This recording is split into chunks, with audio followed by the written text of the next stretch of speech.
তো গাইস, জীবনে হেরে যাওয়াটা না একটা লাইফের বড় পার্ট। যখন কেউ হেরে যায় না, তখন তার যে ওই ইমোশান, ওই যে চোখের জল, ওটাই কিন্তু তাকে সেকেন্ডবার আবার মোটিভেট করে যে লাইফে কিছু করার জন্য, লাইফে কিছু করে দেখানোর জন্য। একটা জিনিস দেখবে, তুমি যখন বারবার হারবে না, তখন কিন্তু তোমার আত্মীয় স্বজন, তোমার বন্ধুবান্ধব, কেউ তোমার পাশে থাকবে না, সবাই দূরে দূরে দূরে চলে যাবে। বাট তুমি দেখবে, যখন তুমি হারতে হারতে একদিন সাকসেস হবে, একদিন তুমি নিজের জায়গাটা খুঁজে পাবে, সেই দিন দেখবে কে কোথায় ছিল সবাই এসে হাজির হয়ে গেছে তোমার কাছে।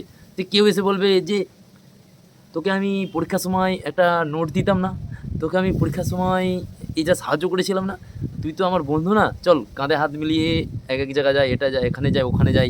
কত কিছু গাইজ সব এসে জুটবে। কেউ এসে বলবে আমি তোদের ফ্যামিলিতে দুধ দিতে আসতাম, হ্যাঁ তুই রাস্তায় আমার সাথে ঘুরতে যেতিস।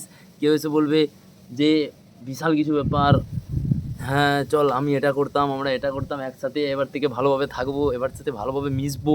বাট এই সমস্তগুলো জিনিসগুলো কখন আসে না, যখন তুমি মানে হার্ডওয়ার্ক করছো, তখন কিন্তু আসবে না। তার কারণ কি, তখন তোমাকে কেউ চেনে না, তুমি কিছু করো না, তুমি লাইফে কিছু করতে পারো নি।